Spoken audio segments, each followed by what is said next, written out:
paz do Senhor Jesus, meus irmãos, graças a Deus, mais uma vez nos reunimos aqui para adorar ao nosso Deus e estudar a sua santa palavra. Convido os irmãos a fazermos uma oração nesse momento, agradecendo a Deus por mais um dia que Ele nos concede e pedindo as bênçãos do Senhor para este trabalho esta noite. Senhor nosso Deus, nosso Pai Celestial, aqui estamos mais uma vez reunidos em Teu nome para glorificar a Deus, para Te exaltar e Te bendizer na beleza da Tua santidade. Senhor, nós Te adoramos, Te bendizemos, pois o Senhor é o único Deus verdadeiro, digno de louvor e adoração. Pedimos a direção do Espírito Santo para este trabalho, pedimos que o Senhor fale conosco de forma gloriosa. Usa, Senhor, as nossas vidas para a edificação do Teu povo. Dá-nos, meu Senhor, uma aula abençoada esta noite. Abençoe todos os que nos assistem. Meu Senhor, continue abençoando este trabalho. Abençoe os que estão doentes. Cura, Senhor, toda a enfermidade. Abençoe a nossa nação. Sara, Senhor, a nossa terra. Nós Te pedimos e Te agradecemos em nome de Jesus. Amém. Eu convido os irmãos para louvarmos ao Senhor com o hino 18 da nossa harpa, que tem como título Grata Nova, hino 18 da nossa harpa. Você que está no seu lar, abra a sua harpa e louve a Deus juntamente conosco. Em muitos lugares está sendo proibido de se reunir nos templos, mas isso não nos impede de cultuar a Deus. Nos nossos lares nós podemos adorar a Deus sem aglomerações e apresentando ao Senhor o nosso louvor e estudando também a sua palavra. Hino 18 da nossa harpa.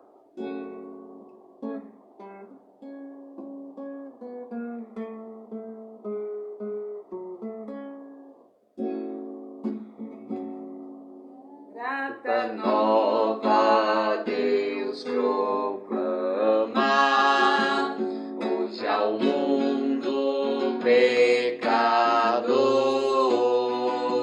doce nova revelada, lá na cruz do Salvador, cego e desviado homem dos caminhos do Senhor, desconhece, desconfia desse Deus, o Deus de amor. Grata nova, doce nova, vem dos lábios do Senhor, escutai com alegria. Deus é luz, Deus é amor. Como ofertas de obras mortas, sacrifícios sem valor, enganado pensa o homem, despreciar seu Criador. Meios de salvar se inventa, clama, roga em seu favor, a supostos mediadores, desprezando Deus de amor.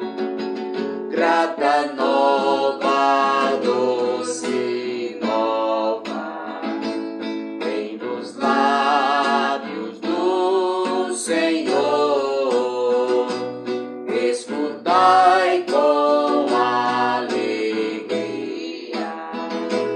Deus é luz, Deus é amor. Luz divina resplandece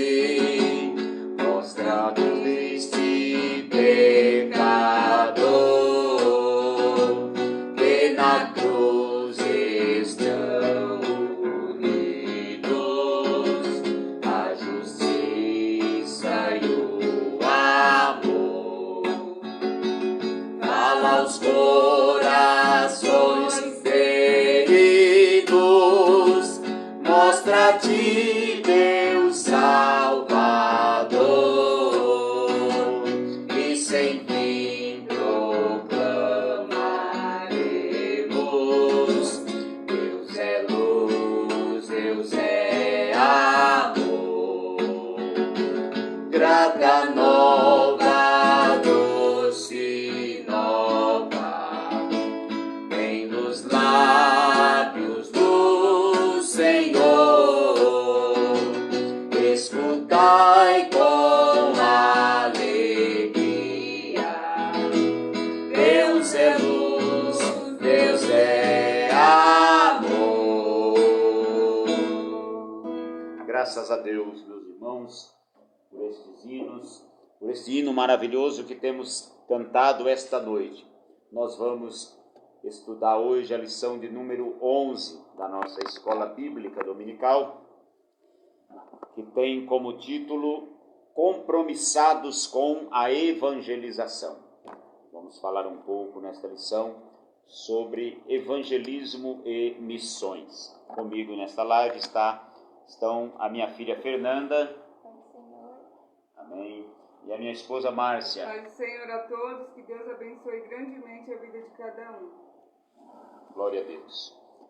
O nosso texto áureo está no Evangelho segundo São Mateus, capítulo 28, versículo 19, que nos diz assim a palavra de Deus: Portanto, ide, ensinai todas as nações, batizando-as em nome do Pai e do Filho e do Espírito Santo.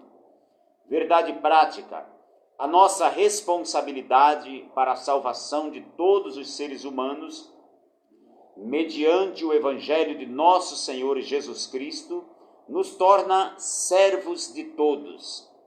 Glória a Deus. A nossa leitura bíblica em classe está no Evangelho segundo São Marcos, capítulo 16, versículos 14 a 20. Você que está no seu lar, pode abrir sua Bíblia para acompanhar a leitura do texto bíblico conosco. Evangelho de Marcos, capítulo 16, versículos 14 ao 20. É um texto muito conhecido da igreja.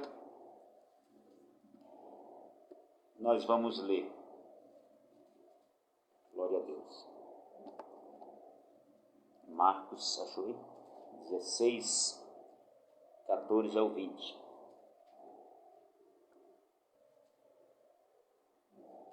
Nos diz assim a palavra de Deus: Finalmente apareceu aos 11, estando eles assentados juntamente, e lançou-lhes em rosto a sua incredulidade e dureza de coração, por não haverem crido nos que o tinham já visto ressuscitado. Versículo 15. E disse-lhes: Ide por todo o mundo, pregai o evangelho a toda criatura. Glória a Deus. Quem crê e for batizado será salvo, mas quem não crê será condenado.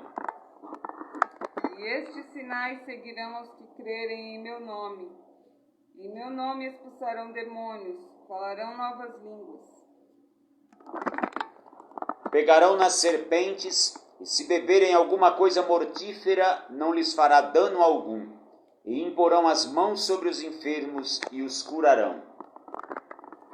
Ora, o Senhor, depois de lhes ter falado, foi recebido no céu e assentou-se à direita de Deus.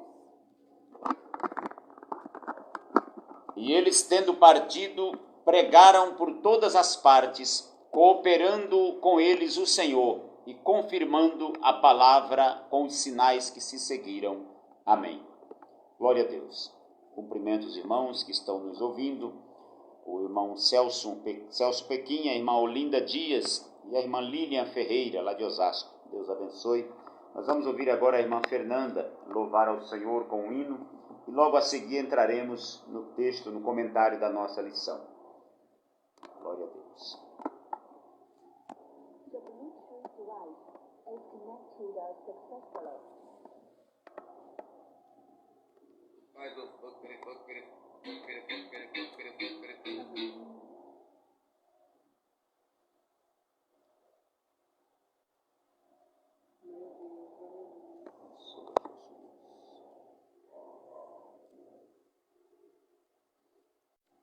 abençoa, Jesus, da vitória.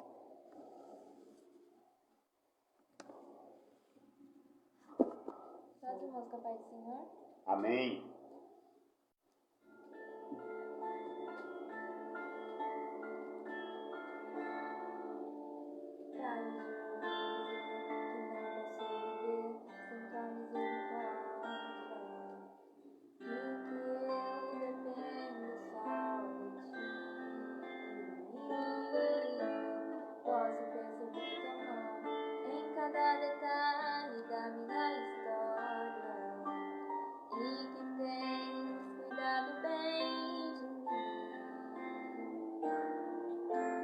Qualquer coisa que eu faça ainda será pouco pra retribuir, mas eu vim te entregar o melhor de mim.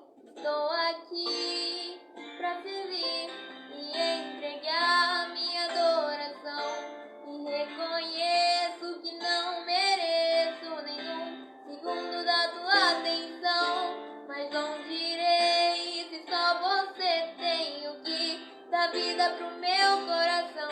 Sou carente, sou dependente de ti, Senhor.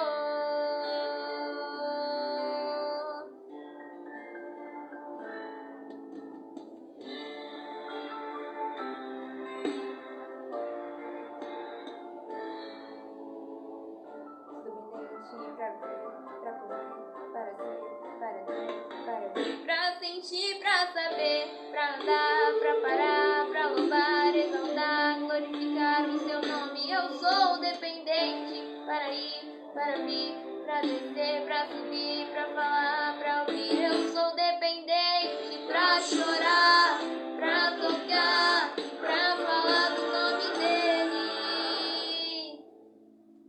Vários dias eu vim dizer que não posso viver sem tua misericórdia, e que essa igreja depende de ti.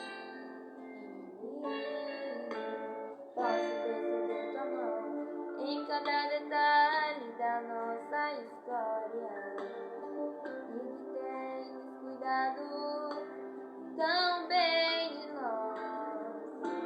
Qualquer coisa que eu faça ainda será pouco pra retribuir, mas eu vim te entregar o melhor de mim. Estou aqui pra servir e entregar minha adoração, e reconheço que não mereço nenhum segundo da tua atenção, mas onde irei se só você tem o que dá vida pro meu coração?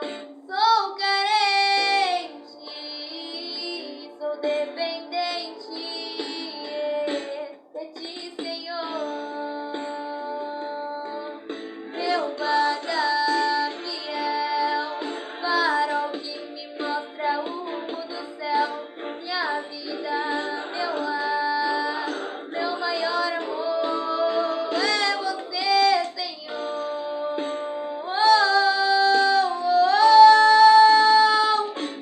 Estou aqui pra servir e entregar minha adoração, e reconheço que não mereço nenhum segundo da tua atenção, mas onde irei se só você tem o que dá vida pro meu coração? Sou carente, sou dependente de ti, Senhor.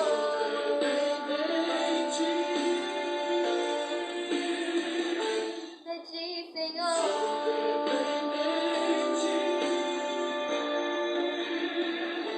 De ti, Senhor.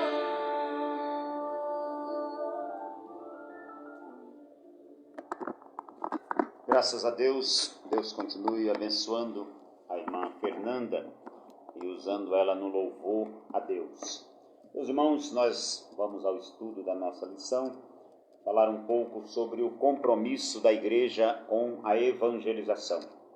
Na semana passada, eu sempre gosto de relembrar o assunto estudado na semana passada, para que os irmãos possam melhor gravar aquilo que nós estudamos semanalmente aqui. Semana passada nós falamos a respeito da cura divina nos dias atuais. Falamos sobre a cura divina na Bíblia, abordando aqui as questões de saúde pública entre o povo de Israel. Falamos também sobre as curas divinas operadas por Jesus em seu ministério terreno e também sobre a cura divina nos dias apostólicos. E também nós falamos a respeito da cura divina e salvação, que caminham juntas. A cura divina ela está também inclusa no plano de salvação. E por último nós falamos a respeito dos desafios atuais, da cura divina nos dias atuais, os desafios, as diversas enfermidades que nós enfrentamos e que nós também não devemos jamais tratar todas as enfermidades como se fossem manifestações demoníacas, como algumas pessoas costumam fazer. Cada enfermidade ela tem uma origem específica, algumas por causa do pecado, outras são manifestações demoníacas, outras são para a glória de Deus e outras são consequências da falta de cuidados. Então, tem situações diferentes para enfermidades. E na lição desta semana, nós vamos falar a respeito do nosso compromisso com a evangelização do mundo. A evangelização é um compromisso da Igreja do Senhor e deve ser tratada como prioridade por ela. Infelizmente, nem sempre isso acontece. Mas que esta lição venha a ser um despertamento para nós evangélicos na questão de evangelização. Nós vamos falar nesta lição em 3 tópicos. No primeiro tópico nós vamos tratar a respeito da evangelização como prioridade. A evangelização ela não é um mero detalhe na vida da igreja e não é uma alternativa. A igreja não pode escolher se evangeliza ou não. Se ela não evangeliza, ela não pode nem ser considerada igreja. Pode ser um clube qualquer, uma organização religiosa. Mas a Igreja do Senhor Jesus, ela tem como prioridade a evangelização. Por quê? Porque a evangelização é uma ordem do Senhor Jesus para a sua igreja. Nós lemos nesta noite no texto áureo, onde o Senhor diz assim: ide e ensinai todas as nações. No texto bíblico, em classe, nós lemos também: ide por todo o mundo, pregai o evangelho a toda criatura. Quem crer e for batizado será salvo, quem não crer será condenado. Então, nós vamos ver ainda nesse primeiro tópico o significado do evangelho, o que significa a palavra evangelho. Vamos ver também Jesus como o único Salvador e a igreja como agência exclusiva e legítima da evangelização. No segundo tópico, nós vamos falar a respeito da questão do alcance da obra de Cristo. Nós vamos falar um pouco sobre as teorias calvinistas e arminianas a respeito da expiação de Cristo. Um grupo crê que a expiação é limitada e o outro que a expiação é ilimitada. Vamos também explicar para os irmãos o que significa expiação. Muitas pessoas não sabem isso, embora sejam evangélicas, não compreendem esses termos teológicos. Então nós vamos explicar isso. Nós vamos também, no terceiro tópico, abordar os desafios da igreja atual na evangelização local, nacional e também mundial, chamada missão transcultural. Nós vamos falar também um pouco sobre a missão, tanto nos dias apostólicos, na igreja primitiva, como no movimento pentecostal nos Estados Unidos, no início do século XX, e também as missões transculturais. Vamos falar um pouco sobre isso. No ponto 1 da nossa lição, a evangelização como prioridade. Jesus estabeleceu a sua igreja na terra com uma tríplice missão. Primeiro, adorar a Deus. Somente a igreja pode adorar a Deus. O mundo não pode e não vai adorar a Deus. A Bíblia diz que Deus busca os verdadeiros adoradores. Então, os verdadeiros adoradores são a igreja do Senhor. Se alguém não é igreja, ele não é um adorador. E a igreja, em segundo lugar, ela foi estabelecida por Deus para evangelizar o mundo. É a principal tarefa da igreja. Jesus, quando subiu ao céu, ele disse assim: ide por todo o mundo. É uma ordem. Pregai o evangelho a toda criatura. Então, a prioridade da igreja neste mundo é a evangelização.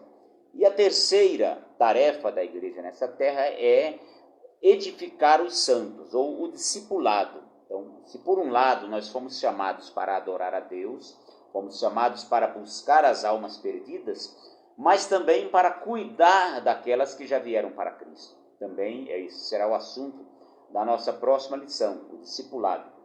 Muitas almas são perdidas depois que vem a igreja, porque não são cuidadas. Então nós vamos falar um pouco mais disso na próxima lição. A evangelização não se trata, irmãos, de proselitismo religioso, como muitas pessoas pensam. Não é que nós estamos buscando pessoas para a nossa religião, não. Também não é um desrespeito às outras religiões, mas nós temos a obrigação de falar a verdade, de anunciar o evangelho de Cristo. Nós devemos buscar as almas para Cristo, não necessariamente para a nossa igreja. Se você fala do evangelho para alguém que mora em outro bairro, e esse alguém recebe a Cristo, mas vai congregar em uma outra denominação, igualmente evangélica, não há nenhum problema. Nós não estamos buscando pessoas para a nossa igreja. É uma alegria se alguém vier congregar conosco, mas nós não buscamos pessoas para as nossas igrejas. Nós buscamos pessoas para Cristo. E aí orientamos que eles congreguem numa igreja onde se prega o verdadeiro evangelho de Cristo. Antigamente as pessoas diziam: procure uma igreja mais próximo da sua casa. Mas hoje nós dizemos assim: procure uma igreja que seja bíblica, que seja realmente evangélica, que siga o evangelho de Cristo. Nós não podemos, irmãos, ficar inertes diante da triste realidade de bilhões de pessoas em todo o mundo que estão perecendo sem Deus e sem salvação. Pela Bíblia, nós sabemos que aqueles que não receberem a Cristo como Salvador, eles estarão eternamente perdidos. Como é que nós dizemos que amamos a Cristo e amamos as pessoas se nós os virmos perecerem eternamente sem Cristo e não nos incomodamos de pelo menos falar do evangelho para eles? Precisamos orar por eles e também anunciar o evangelho a toda criatura. Esta missão Jesus confiou a mim e a você. Então, fale de Jesus para as pessoas. Quando nós falamos de evangelho, nós estamos falando do quê? Quando alguém fala o evangelho, o que é o evangelho? Se alguém te perguntasse assim: Fernanda, o que é o evangelho? O que você responderia? Imagine que alguém dissesse assim: o que é o evangelho, Fernanda? O que você iria responder? Muito bem. O evangelho, a palavra evangelho vem de duas palavras gregas. Que quer dizer bem ou boa, bom, e angelia, que quer dizer notícia ou novidade. Então, o evangelho significa, Fernanda, boa notícia ou boa novidade. É como se alguém chegasse para você e trouxesse uma boa notícia. Foi isso que Jesus veio trazer, o evangelho, as boas novas do amor de Deus. Inicialmente, entre os gregos, essa palavra significava a recompensa que alguém recebia por trazer uma novidade. Alguém chegava e contava para você uma boa notícia, aí recebia um prêmio por aquilo. Esse prêmio era chamado de euangelion. Porém, com o tempo, com o passar dos anos, passou a significar a própria notícia, a boa notícia que alguém trazia. Alguém trouxe uma boa notícia, então alguém trouxe um evangelho. Porém, quando nós falamos do evangelho de Cristo, nós estamos falando primeiro em sentido único. Só existe um evangelho de Cristo. Não existe dois evangelhos.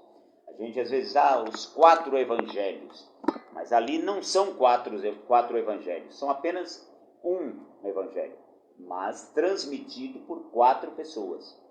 Por isso que a Bíblia diz o Evangelho segundo Mateus, o Evangelho segundo Marcos, o Evangelho de Jesus Cristo segundo Lucas e o Evangelho de Jesus Cristo segundo João.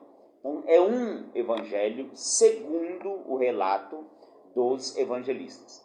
Então, quando nós falamos de Evangelho, do Evangelho de Cristo, nós estamos nos referindo à mensagem de Jesus Cristo, que veio buscar e salvar aquilo que se havia perdido. Lucas 19 e 10.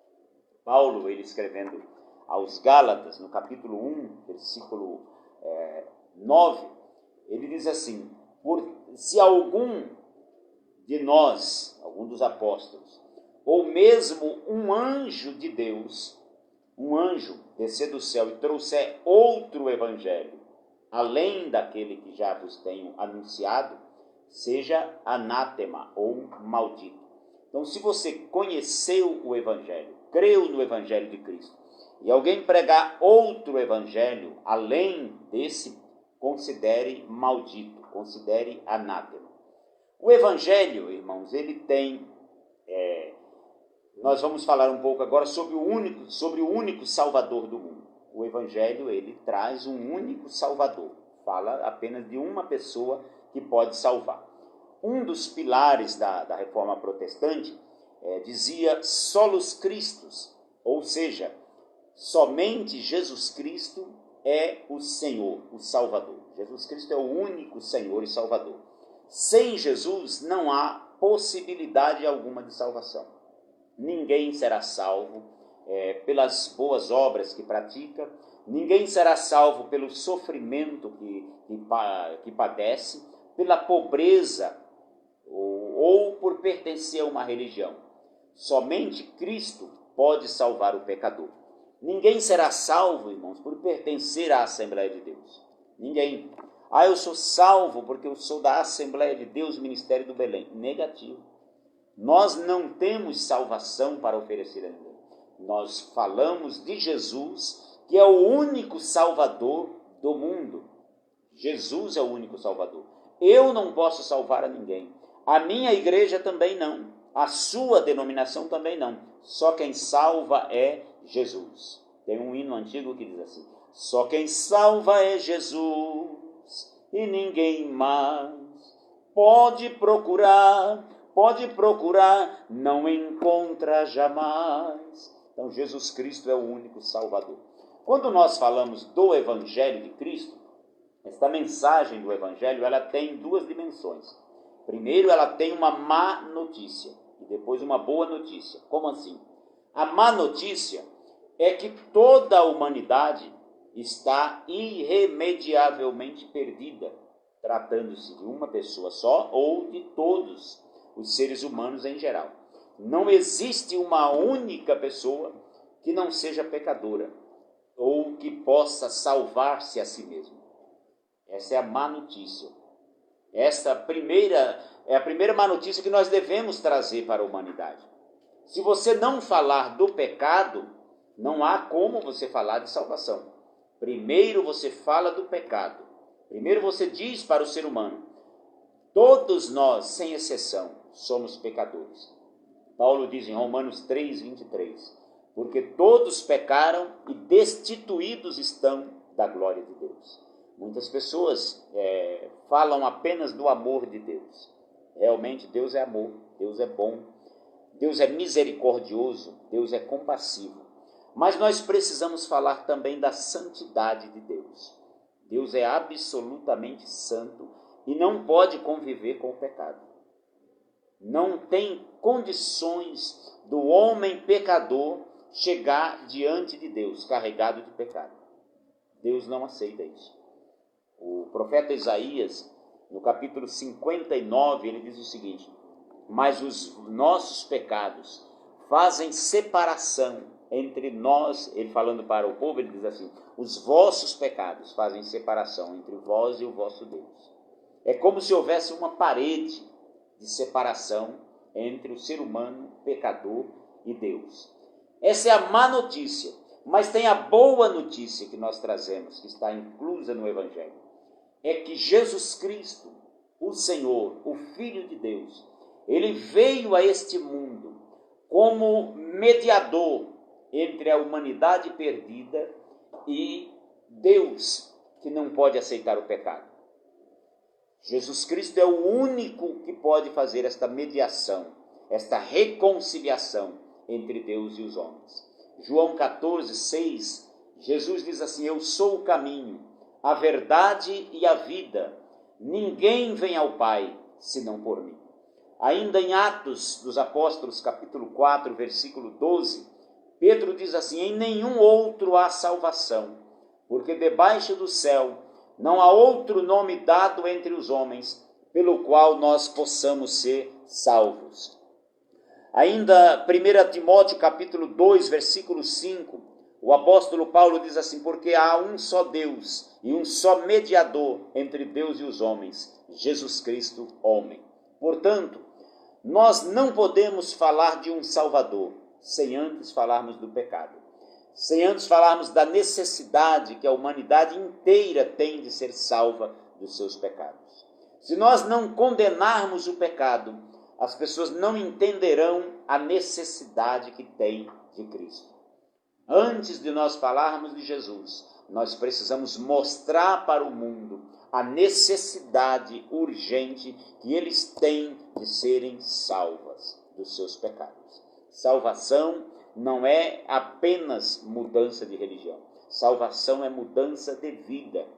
Para ser salvo, o homem precisa receber Jesus como seu Salvador. E o Espírito Santo faz no coração dele uma transformação profunda, a ponto dele ser considerado uma nova criatura. O apóstolo Paulo diz assim, que se alguém está em Cristo, nova criatura é, as coisas velhas já passaram e eis que tudo se fez novo.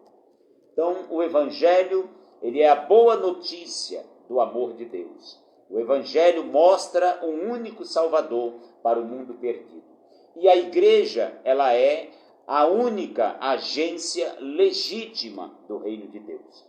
A igreja foi comissionada por Jesus para dar continuidade ao trabalho que ele iniciou quando esteve aqui na terra. Jesus veio a este mundo, Marcos capítulo 1, versículo 15, diz que Jesus começou o seu ministério pregando o evangelho do reino de Deus e dizendo: o tempo está cumprido, o reino de Deus está próximo, arrependei-vos e crede no evangelho. Então esta era a mensagem de Jesus: arrependei-vos e crede no evangelho. Jesus, ele pregou a sua mensagem ao mundo, mas ele comissionou a igreja para que desse continuidade a esse trabalho. Por exemplo, Marcos 16, 15, Jesus diz: ide por todo mundo, pregai o evangelho a toda criatura. Mateus 28, 19, Jesus diz assim: portanto, ide por todas as nações, batizando-as em nome do Pai, ide e ensinai todas as nações, batizando-as em nome do Pai, do Filho e do Espírito Santo, ensinando-as a guardar todas as coisas que eu vos tenho mandado. E eis que estou convosco todos os dias até a consumação dos séculos. Ainda Atos capítulo 1, versículo 8, Jesus diz assim: e recebereis a virtude do Espírito Santo que há de vir sobre vós, e ser-me-eis testemunhas, tanto em Jerusalém, como em toda a Judéia e Samaria, e até aos confins da terra. A igreja do primeiro século, inicialmente, ela não entendeu bem esta missão, e ficou apenas em Jerusalém. Foram batizados no Espírito Santo, ficaram em Jerusalém, se reunindo de casa em casa, glorificando a Deus e pregando o evangelho, evangelizando em Jerusalém. Mas esqueceram que Jesus mandou ir por todo o mundo. E aí Deus permitiu que sobreviesse sobre eles intensa perseguição, e eles tiveram que fugir. Saíram de Jerusalém, porém, por onde eles passavam, eles pregavam o evangelho. Pregaram o evangelho por toda parte. Saulo de Tarso, um fariseu, ele perseguia duramente a igreja, arrastava homens e mulheres pelas ruas e os levava presos a Jerusalém. Ele contribuiu com a morte de Estevão, o primeiro mártir do cristianismo. Estevão foi apedrejado e quando Estevão estava sendo apedrejado, ele concordava com a morte, e as vestes de Estevão foram depositadas aos seus pés. Significa que ele estava ali, naquele momento, também participando daquela execução. Mas ele teve um encontro com Jesus, indo de Jerusalém para Damasco, quando um resplendor de luz o cercou muito forte, e ele caiu por terra, e não viu nada, porque aquele resplendor de luz foi tão forte que o deixou cego. E ele ouviu uma voz do céu que dizia: Saulo, Saulo, por que me persegues? E ele, erguendo os olhos, não viu ninguém, e disse: Quem és, Senhor? E a voz lhe disse: Eu sou Jesus, a quem tu persegues. Duro é para ti recalcitrar contra os aguilhões, ou seja, dura coisa para você é sair desta prisão que eu te coloquei. Por isso que ele se considerava o prisioneiro de Cristo. E aí, depois daquilo, ele disse: Senhor, o que o Senhor quer que eu faça? E o Senhor disse: vá a Jerusalém, lá te será dito o que você deve fazer.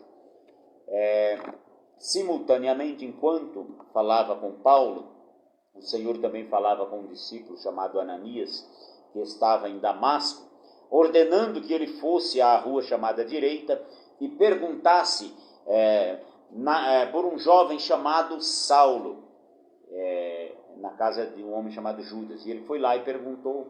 Inicialmente ele relutou, ele disse: Senhor, mas quanta coisa eu tenho ouvido a respeito deste homem, quantos males ele tem feito à tua igreja em Jerusalém. Mas o Senhor disse: vai, porque este é para mim um vaso escolhido para levar o meu evangelho diante dos reis e diante dos filhos de Israel. E após a conversão de Saulo, ele se tornou o maior missionário do cristianismo, pregando com grande entusiasmo o evangelho de Cristo.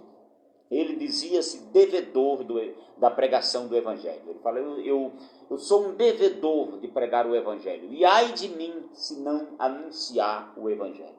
Então a igreja cristã do primeiro século, ela vivia para evangelizar e fazer missões. Onde chegavam, eles pregavam o evangelho. Filipe também, o evangelista, ele saiu por Samaria, no capítulo 8 de Atos dos Apóstolos, nós temos esse registro, e lhes pregava a Cristo. E a Bíblia diz assim que as multidões estavam atentas ao que Filipe dizia, e através dele o Senhor operava muitos milagres. Aquilo atraiu tanto a atenção da cidade que um mágico chamado Simão também, quando ouviu aquela mensagem, ele também se converteu. Quis comprar os dons espirituais com dinheiro. Por isso que essa prática de comprar dons por dinheiro é chamada de simonia, por causa desse Simão, o mágico. Mas Pedro o repreendeu e disse: o teu dinheiro seja contigo para a tua própria perdição, porque você achou que os dons de Deus se compram por dinheiro. Mas aí ele, arrependido, disse: eu peço que o Senhor ore por mim, para que nenhum mal do que você falou venha sobre mim. Então, o evangelho ele foi pregado por toda parte. Depois da conversão de Saulo, ele junto com Barnabé saíram pelo mundo conhecido, pregando a palavra de Deus. E depois lá em Antioquia, nós vamos ver isso no ponto 3, numa reunião de oração, o Espírito Santo os comissionou para a missão. O ponto 2 da nossa lição, nós vamos tratar de um assunto importante na teologia cristã, que é o seguinte: Jesus morreu para salvar todos os seres humanos, sem exceção. Desde o início do século XVII, após a Reforma Protestante, que aconteceu em 1517, com Martinho Lutero, Zwinglio, Calvino e outros. Então, depois da Reforma Protestante, surgiu uma questão teológica que era o seguinte: Jesus morreu por todos ou só pela igreja? E aí surgiram ali algumas divergências entre os dois grupos, os seguidores de João Calvino e os seguidores de Jacó Arminio, um teólogo holandês. Jacó Arminio e o João Calvino era um teólogo francês. Não é que eram seguidores deles, eram seguidores das ideias deles. Eles eram seguidores de Cristo, eram servos de Deus, os dois, tanto Calvino quanto o Arminio. E os principais pontos de divergência destas duas correntes teológicas era o seguinte: a possibilidade de resistir ou não à graça de Deus, ou seja, Calvino acreditava na graça irresistível, que o homem não pode resistir à graça de Deus. Armínio já acreditava na graça resistível, que é possível o homem cair da graça, também resistir à graça de Deus. Calvino também ele acreditava absolutamente na soberania divina e rejeitava o livre-arbítrio. O Jacó Armínio ele acreditava também na soberania divina, porém ele acreditava no livre-arbítrio, na responsabilidade humana. Também havia uma diferença, uma divergência de pensamento entre a eleição. Calvino acreditava na eleição incondicional e Armínio na eleição condicional. Ou seja, segundo Calvino, Deus escolheu um grupo para ser salvo independente do que irão praticar.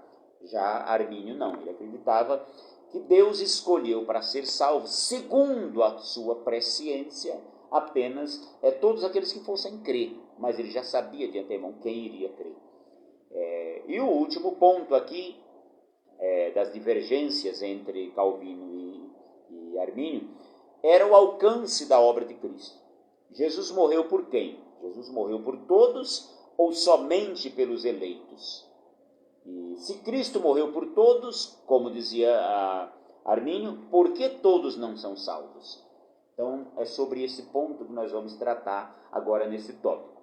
A nossa teologia assembleiana, o comentarista da lição, o pastor Ezequiel Soares da Silva, que é pastor da Assembleia de Deus em Jundiaí, teólogo muito respeitado na Assembleia de Deus, ele diz aqui nesse ponto, ele procura desvincular a nossa teologia assembleiana dos teólogos reformadores do século XVI.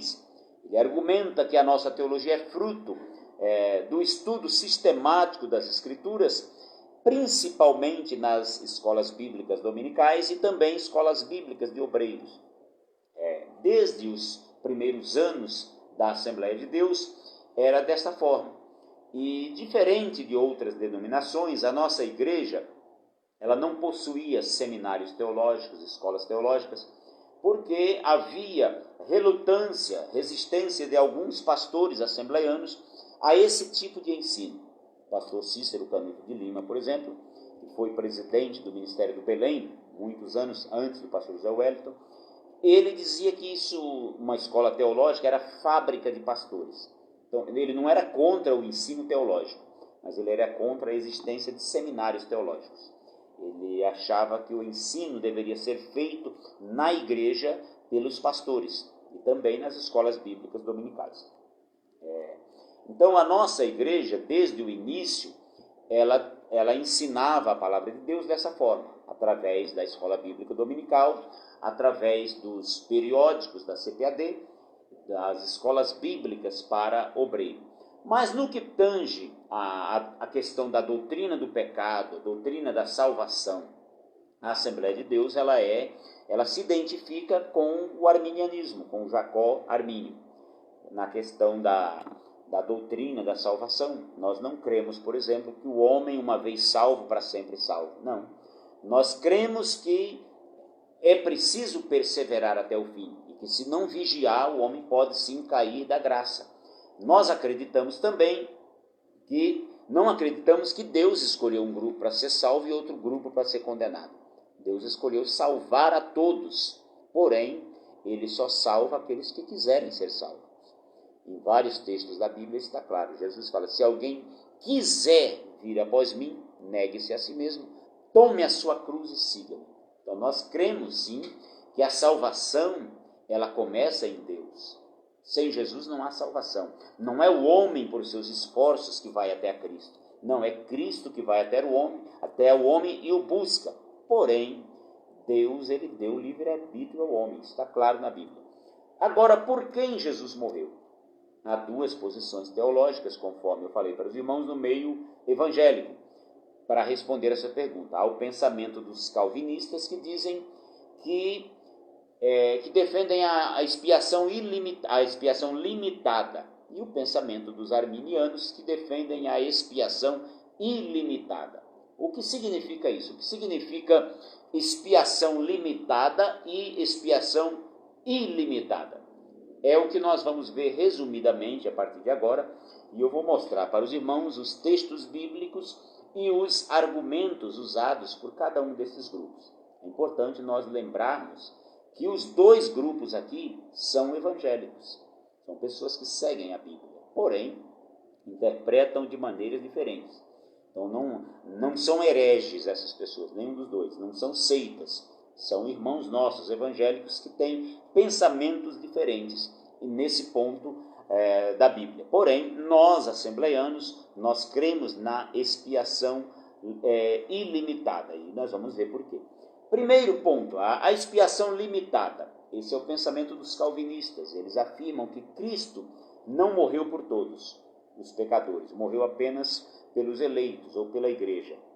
Ou seja, na opinião deles, Deus escolheu um grupo de pessoas para ser salvos e morreu por essas pessoas, somente pelos salvos, pelos eleitos. Para defender esse ponto de vista, eles usam alguns textos bíblicos. Vejam, Mateus 1:21, lá diz assim, que o seu nome será Jesus, porque ele salvará o seu povo dos seus pecados. Com base nesse texto, eles dizem que Jesus morreu só pelo seu povo. Tem ainda Mateus 20:28, eles dizem que Jesus deu o seu sangue, esse texto bíblico diz que Jesus deu o seu sangue em resgate de muitos. Eles entendem por esse texto que muitos aqui seriam apenas os eleitos. E ainda Mateus 26:28 diz que o sangue de Jesus é derramado por muitos, lá no ato da ceia. Jesus diz assim, este é o novo testamento no meu sangue, o sangue da nova aliança que é derramado por muitos. E ainda João 10:14, quando Jesus diz assim que ele dá a sua vida pelas suas ovelhas. Nós, os evangélicos, assembleianos e também outras igrejas que são arminianas, rejeitamos esta interpretação, porque isso seria incompatível com o caráter amoroso de Deus.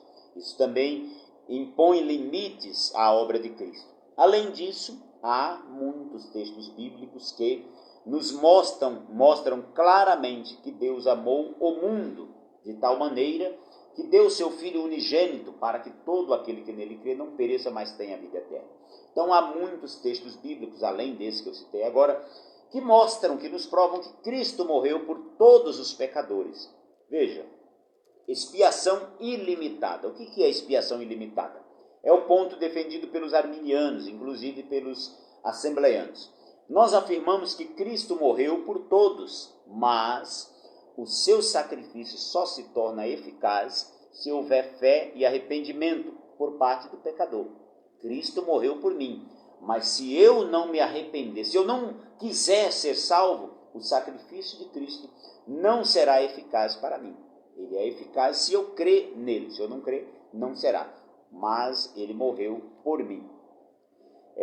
Antes de nós falarmos de expiação ilimitada e expiação limitada, é preciso esclarecer o significado de expiação na Bíblia. O que significa expiação?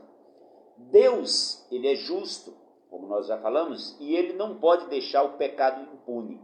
A Bíblia diz lá em Ezequiel que se a alma que pecar, essa morrerá. Romanos 6:23 diz também que o salário do pecado é a morte. Então a sentença dada por Deus ao pecado é a morte. Deus, sendo justo, ele não pode deixar o pecado impune, senão ele se torna injusto. Porque a justiça que pune o culpado, que deixa o culpado inocente, ela é injusta. Então Deus, ele é justo, mas Deus também é riquíssimo em misericórdia. E ele deseja salvar o pecador e providenciou um meio para que o pecador possa ser reconciliado com Deus. Que meio foi esse? Através do sacrifício de Cristo. Então, expiação é o pagamento pelos pecados cometidos, que permite a reconciliação do pecador com Deus, que é santo. Então, isso é expiação. O que é expiação? É a dívida que foi paga, é o pagamento pelo pecado cometido. Lá no Velho Testamento, a expiação era feita mediante o sacrifício de animais. Você pecou, você oferecia um sacrifício. Alguém pagava pelo seu pecado. Deus é misericordioso. Então, você não pagava pessoalmente pelo seu pecado, mas um animal padecia em seu lugar. Não é que o sacrifício do animal te perdoava, mas o sacrifício do animal apontava para o sacrifício de Cristo, que é eficaz para perdoar os pecados do mundo. Então, expiação é esse pagamento. Agora, a expiação feita por Cristo na cruz, foi por todos ou por alguns? Vamos ver o que a Bíblia diz sobre isso? 1 João, primeira epístola de João, capítulo 2, versículo 2, diz o seguinte: Cristo é a propiciação pelos nossos pecados. E não somente pelos nossos, mas também pelos pecados de todo o mundo. Veja, Cristo morreu não apenas pelos nossos pecados, mas pelos pecados de todo o mundo. Propiciação é a maneira que Deus escolheu para justificar o homem. Então, isso é propiciação. Sem Cristo, ninguém pode ser justificado. Só pode ser justificado pela fé em Cristo. Então, aqui diz que ele é a propiciação pelos nossos pecados, e não somente pelos nossos, mas do mundo inteiro. Mais claro do que isso, impossível. Mas tem mais. João Batista, quando ele batizou Jesus, a Bíblia diz que no dia seguinte ele viu a Jesus e disse: Eis o Cordeiro de Deus que tira o pecado do mundo. E mundo na Bíblia nunca foi usado para se referir à igreja. Mundo é a humanidade. Todas as pessoas. Então Deus enviou Jesus para padecer pelo pecado do mundo inteiro. Ainda, Tito 2,11 diz assim: Porque a graça salvadora de Deus se há manifestado a todos os homens. Outra tradução diz assim: trazendo salvação a todos os homens. Ainda, 1 Timóteo 2,6, o qual, referindo-se a Jesus, o qual se deu a si mesmo em preço de redenção por todos, para servir de testemunho a seu tempo. Então, mais um texto que mostra que Cristo morreu por todos. E ainda, João 6,51, aqui o próprio Jesus falando, ele diz: Este pão que eu der é a minha carne, que eu darei pela vida do mundo. Então, vemos aí vários textos provando claramente que Jesus morreu por todos. Por isso, nós cremos na expiação ilimitada. Não existe limite para o sacrifício de Cristo. O único limite para a salvação é a incredulidade. Quem não crê não será salvo. A Bíblia é clara nisso. Quem crê e for batizado será salvo. Quem não crê será condenado. Mas está claro que a Bíblia mostra em vários textos que Jesus veio trazer salvação a todos, conforme Tito 2,11. Jesus morreu por todos, conforme 1 João 2,2. E nos mandou pregar o Evangelho também a todos. Marcos 16,15. Ide por todo mundo, pregai o Evangelho a toda criatura. Mas nem todos são salvos, como afirmam os universalistas. É uma heresia chamada de universalismo, que diz que no final Deus é misericordioso e vai salvar a todos, até o próprio Satanás. É um absurdo isso, mas tem gente que crê nisso. Tem gente que crê que ninguém vai se perder, que não existe inferno e tal, mas é um grande engano. A Bíblia é clara em falar que muitos serão condenados. Jesus, falando para os seus discípulos, ele disse: Porfiai por entrar pela porta estreita, porque larga é a porta e espaçoso é o caminho que conduz à perdição, e muitos são os que entram por ele. Então o número de salvos será muito menor do que o número de perdidos. Isso está na Bíblia em vários textos. Por quê? Por causa da incredulidade. Não é porque Deus não quer salvar, é porque as pessoas não creem em Deus. A Bíblia diz assim que a luz veio ao mundo, a luz é Jesus, e os homens amaram mais as trevas do que a luz. Por quê? Porque as suas obras eram más. Eles não vêm para a luz para que as suas obras não sejam reprovadas. Por que muitas pessoas não vêm para Jesus? Porque se vierem, Jesus vai mandar que abandonem o pecado, e a pessoa não quer abandonar. Na sociedade atual, é politicamente incorreto falar contra o pecado. Se fala contra o pecado, contra alguns tipos de pecado, de pecado, você pode até ser processado.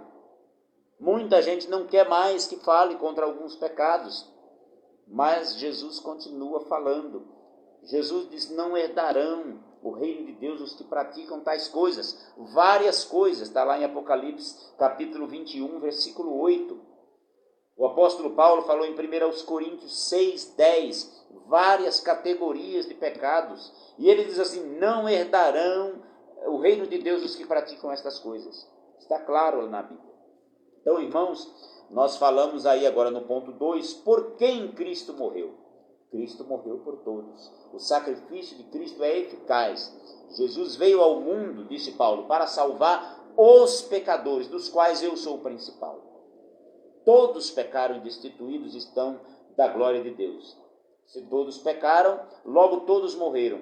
Mas em Cristo, todos os que vierem a Cristo serão salvos. Ele está chamando, ele morreu por mim, morreu por você, para nos dar a vida eterna.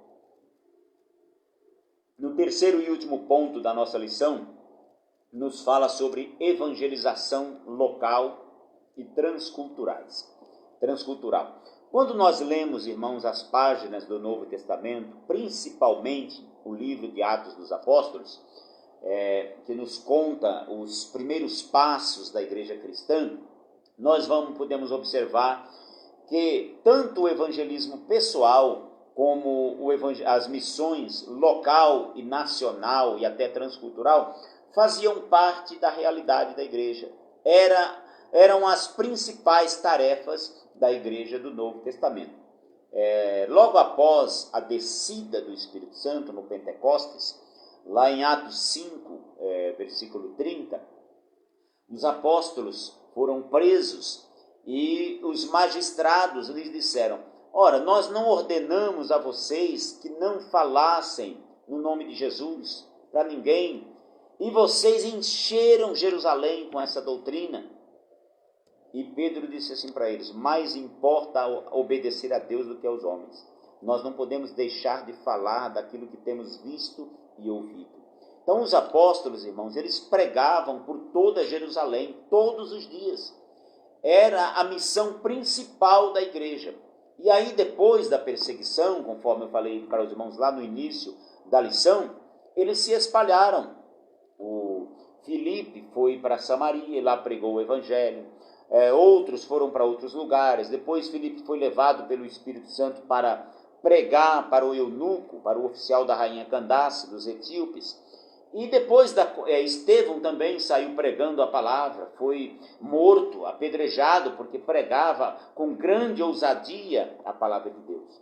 E no capítulo 9 de Atos nós encontramos a conversão de Saulo, que eu já relatei para os irmãos no início da lição. E o Saulo, quando ele se converteu, ele ficou 3 dias em jejum. A Bíblia diz que ele não comeu nem bebeu, 3 dias orando e jejuando. E aí ele começou a pregar o evangelho para os judeus, logo no início da sua fé. E aí convencia os judeus pelas escrituras de que Jesus é o Cristo. E aí procuraram matá-lo e os discípulos tiraram ele de Jerusalém por um cesto e levaram ele, pularam o muro lá e correram com ele. E aí ele saiu por outros lugares pregando a palavra de Deus, até que ele se estabeleceu na igreja de Antioquia. E ali congregando, era uma bênção, cheio do Espírito Santo. E de repente, numa reunião de oração, o Espírito Santo disse: separai para mim Barnabé e Saulo para uma obra que eu os tenho chamado. E aí a partir dali ele saiu por todo mundo, pregando o evangelho do reino de Deus. O livro de Atos dos Apóstolos, a partir do capítulo 13, ele passa a narrar as 3 viagens missionárias do apóstolo Paulo, junto com Barnabé, Silas e Timóteo pelo mundo. Nas primeiras viagens, ele levou João Marcos consigo, que era primo de Barnabé. E aí houve uma divergência no meio da missão, e João Marcos voltou para Jerusalém. Depois que ele voltou, quando eles quiseram prosseguir, Barnabé queria levar João Marcos. E aí Saulo disse: não, eu não acho correto levar aquele que nos abandonou no meio da missão. Aí houve uma divergência entre eles e se separaram. Barnabé seguiu por um lado com João Marcos e Paulo com Silas para outro lado. Então, ao invés de uma equipe missionária, tinha agora duas equipes. E Barnabé seguiu o seu caminho, a Bíblia não relata mais, não fala mais sobre ele, mas ele seguiu pregando o evangelho. E por outro lado, Paulo e Silas saíram pregando, depois Paulo encontrou Timóteo também, que era um jovem crente, que todos davam um bom testemunho dele. A mãe dele era uma judia, que era cristã, o pai era grego. E Paulo seguiu com Silas e Timóteo pregando o evangelho por toda parte. Depois ele encontrou Apolo, encontrou também o casal Priscila e Áquila, que também foram seus companheiros de missões, e seguiram por toda parte, plantando igreja. Paulo, Apolo, Silas, Timóteo, muitos deles pregando por toda parte a palavra de Deus. O primeiro item, o primeiro ponto aqui do terceiro tópico fala sobre evangelização. Quando nós falamos de evangelização, nós estamos falando de comunicar o evangelho aos perdidos, seja por meio de palavras, de ações sociais e também do testemunho de vida. Cada um tem uma forma especial de evangelizar. Para uma evangelização eficiente, é preciso que se tenha método e organização. Infelizmente, em nossos dias ainda há pessoas que acreditam que só é possível evangelizar se você parar numa praça e começar a falar sozinho. Fala ali com uma caixa de som, sem ninguém te ouvir, você gritando, ou no trem. Antigamente era assim, irmãos. Nós não tínhamos recursos como esse que nós temos hoje. Eu estou falando para pessoas em vários lugares. Através desse sistema, através da internet, é possível a gente falar com o mundo inteiro. Se alguém enviar este meu vídeo para a África, é possível que alguém ouça a minha voz lá sem ao menos me conhecer. Mas antigamente não era assim.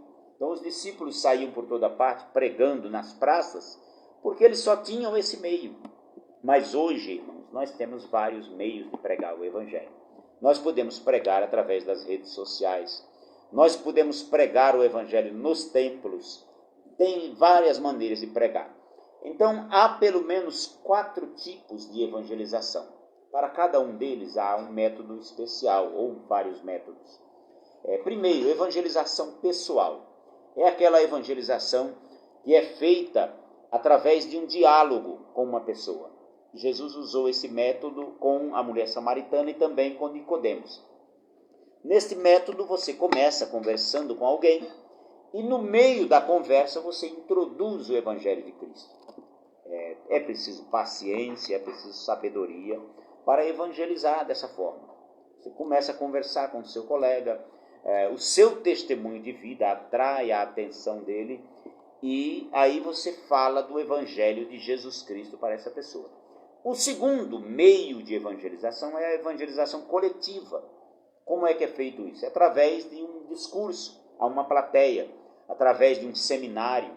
Jesus, ele usou esse método. Várias vezes ele fez discursos para as multidões, pregando o evangelho. Jesus pregou o Sermão do Monte para as multidões. Jesus pregou um discurso sobre a sua missão, está lá em João capítulo 7 e 8. Jesus pregou o sermão profético para os discípulos. Então ele fez vários discursos. Então é possível também, mas nem todos têm esse chamado para pregar para as multidões. Nem todos somos como, por exemplo, um Billy Graham e muitos outros que pregaram para as multidões, o Jonathan Edwards nos Estados Unidos, John Wesley. Muitos pregadores foram chamados por Deus para este ministério de evangelizar através de discursos para as multidões. Antigamente, muitos pastores, pregadores, chegavam a pregar durante 2 horas, sem parar, cheio da graça de Deus, pregando. Nem todos têm esse chamado. Tem também a evangelização nacional.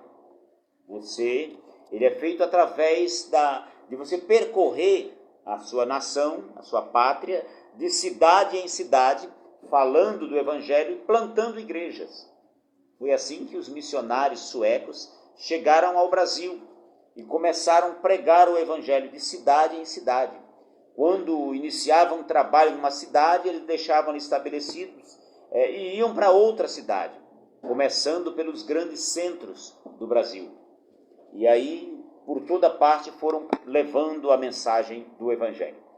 Jesus também, ele sendo judeu e vivendo como tal, ele pregou para a sua nação o Evangelho. Ele falava o hebraico, falava o aramaico e conhecia a lei como ninguém, também conhecia a cultura do seu povo. Então ele pregava no idioma da sua nação e lhes comunicava a mensagem do Evangelho. Há também a evangelização transcultural. Nesse modelo você prega, ele exige um pouco mais do evangelizador, porque além de conhecer o Evangelho, nesse caso você precisa também conhecer a cultura do lugar para onde você está indo, conhecer o idioma. Existem costumes locais que a gente precisa conhecer. Por exemplo, aqui no Brasil nós costumamos cumprimentar as pessoas pegando na mão. Em outros países isso não é permitido.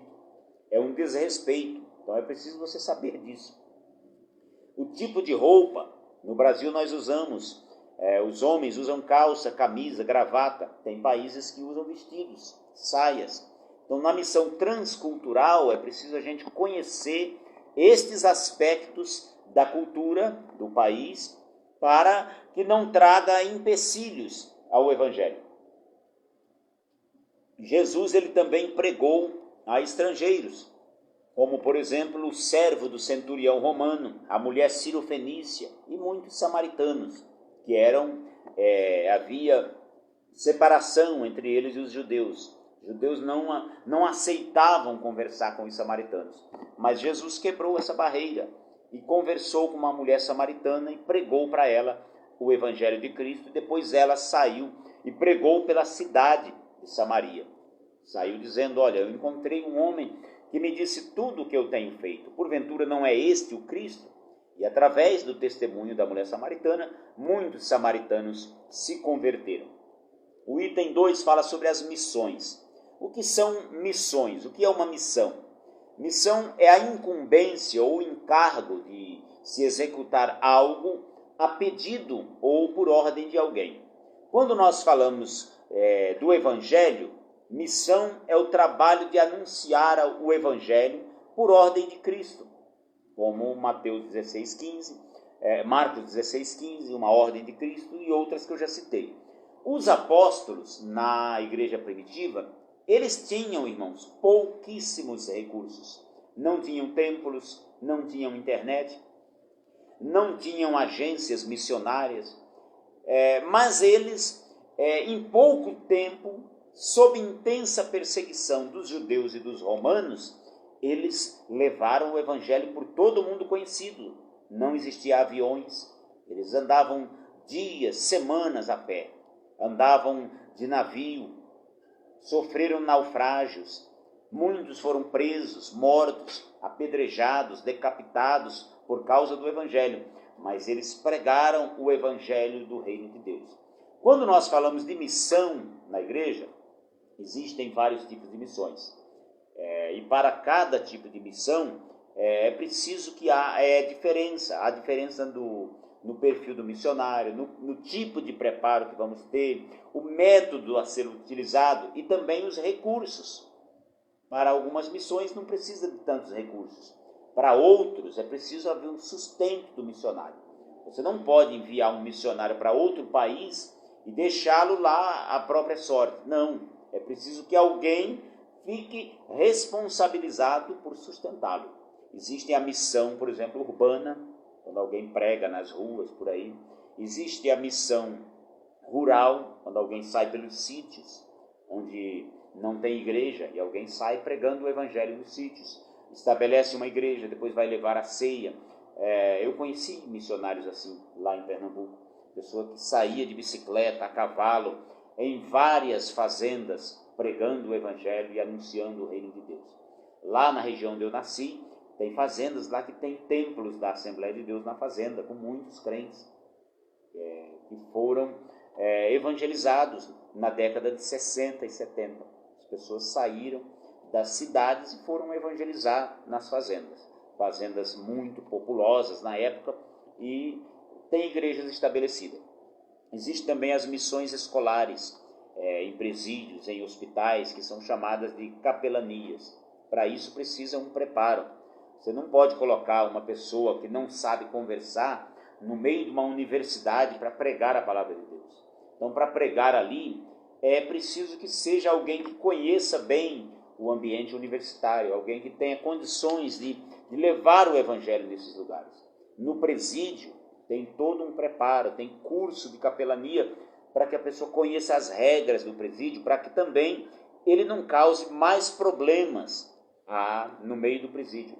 Para que, se você causar problemas ali, não será mais autorizada a pregação, a entrada de pessoas ali. Para realizar culto num presídio, você precisa estar preparado, precisa conhecer as regras, precisa orar bastante. Ali há muita opressão maligna, então tem que estar preparado.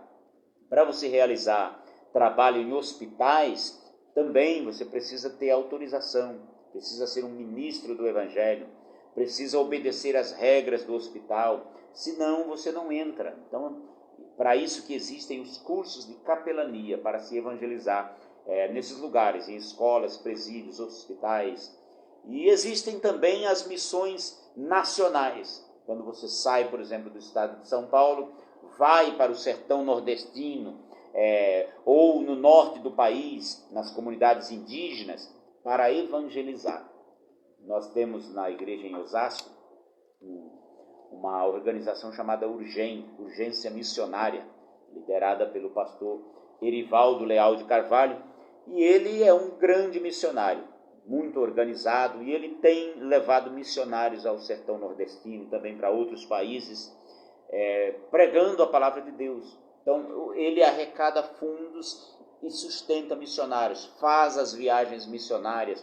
Aqui no Facebook ele tem um canal, a TV Urgem, onde também ele fala do trabalho missionário que está sendo realizado. Então, são missões nacionais. Mas tem as missões transculturais. As missões transculturais é quando você sai do seu país e vai para outra nação, com outro idioma, com outros costumes, pregar o Evangelho de Cristo. Em muitos países não é permitido você entrar como missionário. Então as pessoas entram como médico, entram como professores, com outra profissão, como voluntários para ajudar aos pobres, e aí você prega o Evangelho. Arrisca a vida, mas Jesus diz que se alguém quiser salvar a sua vida, perdê-la. Em muitos casos você vai pregar o Evangelho e vai morrer. Mas quando você prega o Evangelho e morre por amor de Cristo, você glorifica a Cristo. Jesus diz que são bem-aventurados os que forem perseguidos pelo seu nome. Missões no movimento pentecostal. O movimento pentecostal, irmãos, foi um movimento que se iniciou nos Estados Unidos no ano de 1906, na Rua Azusa, em Los Angeles. Um pastor negro chamado William Seymour, ele pregava o Evangelho naquele local e ele foi batizado no Espírito Santo. Ele creu na doutrina pentecostal. E muitos pastores vindo de igrejas batistas, de outras igrejas, se chegaram a ele e foram também batizados no Espírito Santo. Houve muita crítica na época da mídia secular. Muitos diziam que era um movimento de negros. Ele era filho de escravos, de ex-escravos. E nos Estados Unidos havia na época muito racismo. E ele, por ser um pastor negro, não era muito aceito em muitos lugares. Mas a chama pentecostal se acendeu a partir daquele trabalho na Rua Azusa e se espalhou por todo mundo. Eles cheios do Espírito Santo, eles foram movidos para a missão. No início do século XX, o missionário Daniel Berg e Gunnar Wingre, eles eram suecos que moravam nos Estados Unidos, eram batistas, e eles creram na doutrina pentecostal. E Daniel Berg foi avisado por Deus de que ele deveria ir para um lugar chamado Pará. Inicialmente ele imaginava que aquele lugar fosse um país, mas quando ele pegou o mapa, ele descobriu que o Pará era, na verdade, uma província, um estado do Brasil, ficava no norte do Brasil. E em novembro de 1910 ele desembarcou no Brasil, em Belém do Pará, e foi congregar na Igreja Batista. mas como ele e Gunnar Wingre eram pentecostais, falavam em línguas, criam nos dons espirituais para os dias de hoje, eles foram expulsos da igreja batista, eles e mais 19 crentes, incluindo a irmã Celina de Albuquerque, que foi a primeira brasileira a ser batizada no Espírito Santo. E quando eles foram expulsos da igreja batista, no dia 18 de junho de 1911, eles começaram um culto na casa da irmã Celina de Albuquerque e a partir dali fundaram uma nova denominação que deram o nome de Missão da Fé Apostólica.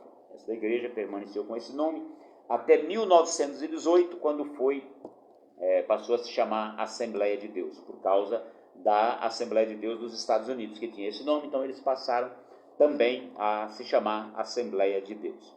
Então esta igreja, ela se espalhou por todo o Brasil. Então a Assembleia de Deus, a missão na Assembleia de Deus demorou um pouco.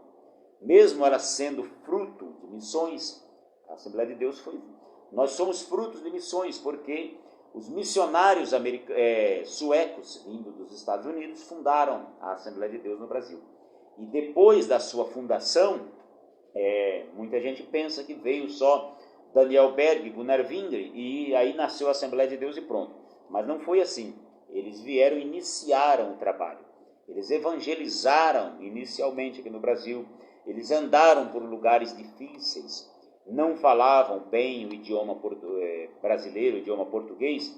Então, inicialmente, Daniel Berg, ele trabalhava como fundidor, trabalhou em caldeiras.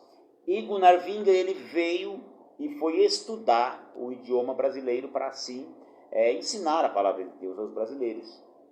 E ele formou-se, já era bacharel em teologia, conhecedor da palavra, mas não conhecia o idioma brasileiro.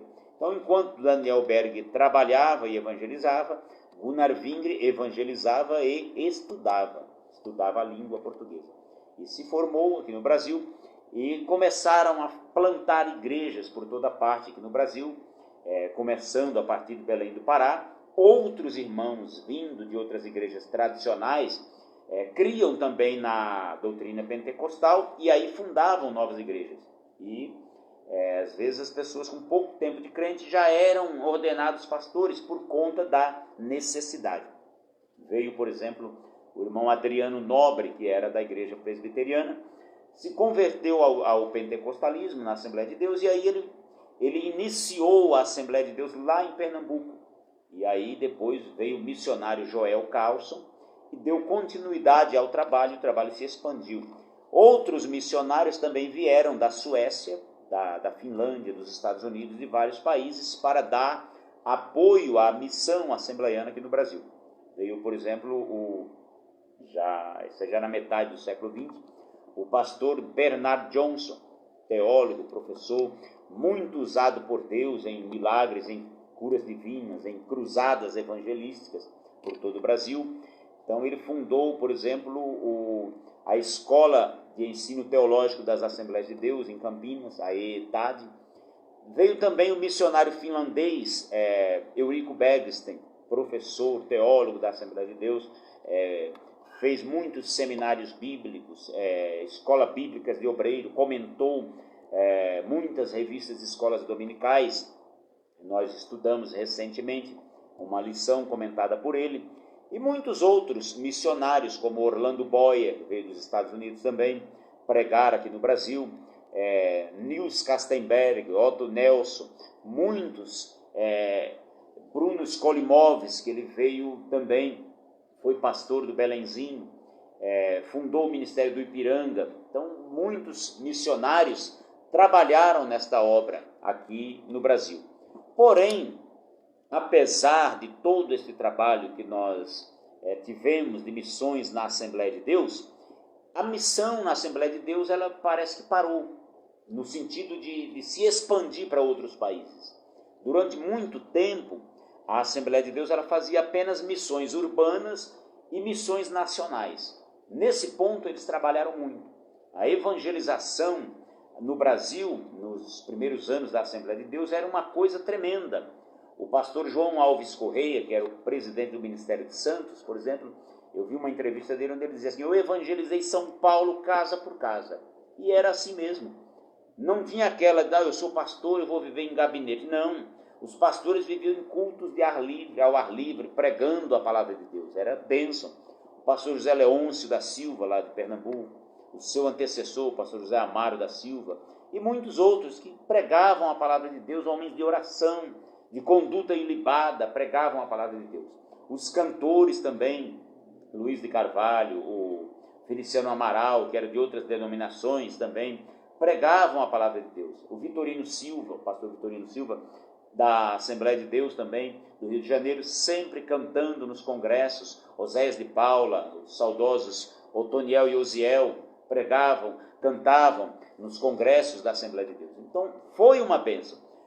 Porém, nas missões transculturais, eles não enviavam missionários. E aí, no final da década de 80, a Convenção Geral das Assembleias de Deus, no Brasil, criou a EMAD, Escola de Missões das Assembleias de Deus, com sede em Campo Limpo Paulista. Ela existe até hoje no sistema de internato, onde prepara missionários nacionais e transculturais. Você chega lá e se interna e começa a estudar a palavra de Deus voltada para missões. Há todo um preparo missionário. Também criou a SEMAD, que é a Secretaria Nacional de Missões da Assembleia de Deus. E na década de 90, houve um intenso despertamento para a obra missionária, que aquela década foi chamada de década da colheita. O pastor José Wellington Bezerra da Costa, que na época era presidente da Convenção Geral, trabalhou muito nessa área voltada para missões. Foi enviado missionários para os Estados Unidos, para a África, Moçambique, Europa. Muitos países do mundo a Assembleia de Deus enviou missionários. E também daqui do Sudeste para o Nordeste. Muitos obreiros foram enviados.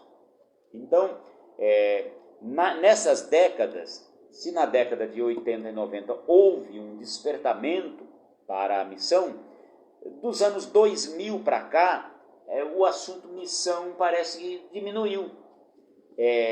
A partir daí, a igreja parece que ela estacionou para missão e evangelismo. Então é preciso haver novamente um retorno ao fervor missionário. Por isso que aqui o nosso comentarista fala sobre o desafio hoje. Nós avançamos nos anos 80 e 90, mas hoje muitas pessoas estão querendo pregar para crentes nos congressos. Eu me lembro que até os congressos antigamente era voltado para ganhar almas, hoje não. Hoje, quando se faz um congresso, você vai olhar o tema é voltado para crente. O tema é para falar de avivamento. O tema é para falar que você vai vencer. O tema é para falar, assim, alguns passos para você ser abençoado. Mas o tema salvação, volta de Jesus, está cada vez mais raro. E nós precisamos, irmãos, voltar a pregar isso nos nossos púlpitos, nos nossos congressos. Você que é líder de mocidade, líder de irmãs, líder de crianças, de adolescentes, quando tudo isso passar, que nós voltarmos a congregar novamente, vamos colocar nos temas dos nossos congressos salvação, evangelismo e missões. A Assembleia de Deus ela é uma igreja que tem mensalmente, todas as nossas congregações, um culto de missões, voltado para o despertamento missionário. Mas infelizmente eu já vi em cultos denominados de missões onde não se fala de missões. Onde um pregador vai para um culto de missões e fala de outra coisa. O culto é voltado para missões, para o despertamento missionário. Sobre o que é que você tem que falar? Sobre missões. Você tem que falar sobre oferta missionária. Você tem que falar sobre chamado missionário. Você tem que falar sobre discipulado, sobre missões, sobre necessidade de missões. Falar do evangelho para as pessoas, ganhar almas para Jesus. Missões é isso. É você levar a mensagem que Cristo mandou levar. Então nós precisamos, irmãos, voltar a falar do evangelho. O número de pessoas hoje dispostas a evangelizar e fazer missões ainda é muito pequeno. Jesus nos mandou pregar, mandou os seus discípulos pregarem simultaneamente, ao mesmo tempo, Jerusalém, toda a Judéia e Samaria, ou seja, local, Jerusalém, nacional, Judéia e Samaria, e transcultural, que é até os confins da terra. Nós precisamos avançar. Por quê? Há milhões de pessoas em todo o mundo que nunca ouviram falar de Jesus. E se essas pessoas morrerem sem Jesus, para onde irão? O desafio é enorme. Jesus disse, a seara é grande, mas poucos são os ceifeiros. Rogai, pois, ao Senhor da seara, que mande mais ceifeiros para a sua seara. E a voz do Senhor continua ecoando nos nossos ouvidos. A quem enviaremos e quem há de ir por nós? Se você hoje ouvir a voz do Espírito Santo, não endureça o seu coração. Se o Senhor te chama para a missão, vá. O tempo é hoje.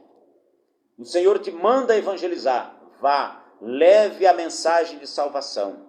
Fale para todos que Jesus vem, que Jesus cura, salva, batiza no Espírito Santo e em breve voltará.